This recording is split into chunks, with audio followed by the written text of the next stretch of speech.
Salut tout le monde, j'espère que vous allez bien, bienvenue dans la vidéo jour 13, ben ouais, on est le 13 avril, j'espère que tout se passe bien dans vos exploitations. Ici, on attend l'eau, voilà, ils annoncent quelques gouttes, on a quelques gouttes de temps en temps. Je regardais depuis le 1er janvier, on a moins de 60 mm quand même, donc on a quand même du souci à se faire, mais voilà, donc en train de biner là, et je l'ai biné l'année dernière, mais le binage chez nous, vous savez que c'est un éternel recommencement, on bine, on rebine, on rebine, on rebine.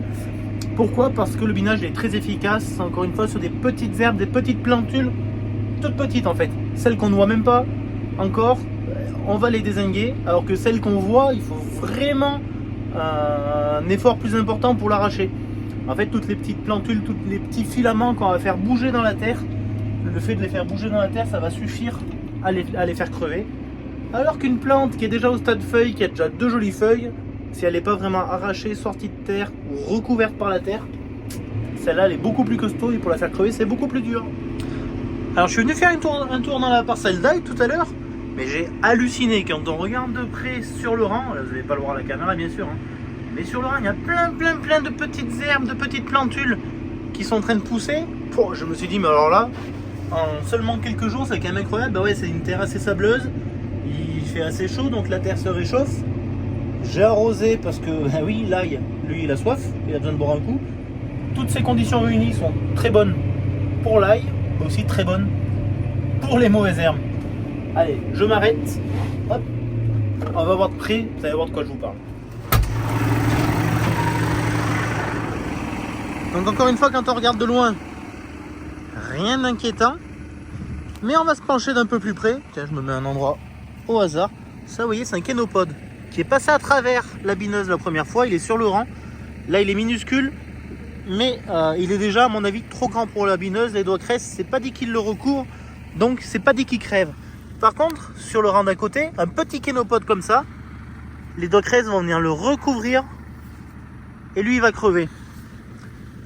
Celui-là également. Et ensuite, est-ce qu'on va trouver de la petite herbe en germination? Je pense que oui. Voilà, des petits filaments blancs comme celui-ci. Ça c'est une adventice qui est en train de pousser. Quand on gratte un peu on en trouve des centaines et des centaines. Tous ces petits filaments, c'est facile de les faire crever. Très facile, à condition de les prendre à temps. Si on attend trop, on n'arrivera pas à les avoir. Et là malheureusement on ne pourra plus rien y faire. Il faudra à tout prix les arracher à la main, ce sera la seule solution. Un kénopode comme on a vu, là il est microscopique. Au moment de la récolte, je vous mens pas, la tige elle va faire quasiment 1 cm de diamètre. Donc c'est-à-dire que ça va bloquer dans les courroies de la récolteuse, etc. C'est une catastrophe. Alors sur la bineuse, j'ai laissé monter les doigts cresse qui font un travail remarquable. Donc qui viennent carrément biner sur le rang, d'une part en faisant bouger la terre, et d'autre part en ramenant aussi de la terre sur les petites plantules. Ce qui va faire qu'elles vont crever. On voit que la terre est humide, hein.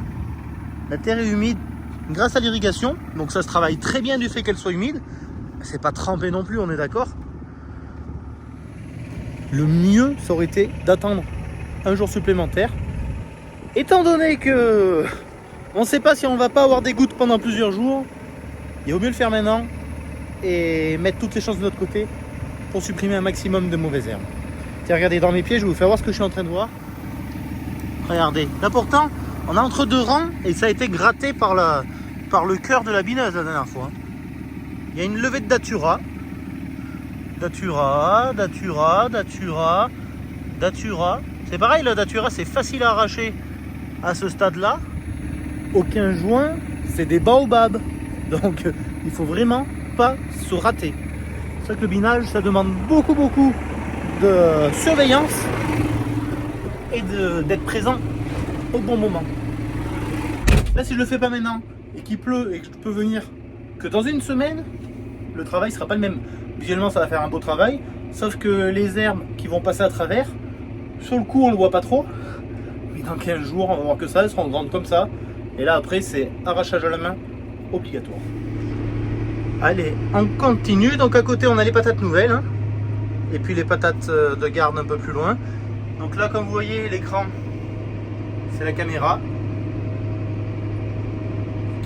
se débrouille très bien. Il faut dire que là elle peut pas se tromper, hein. Là il est bien développé.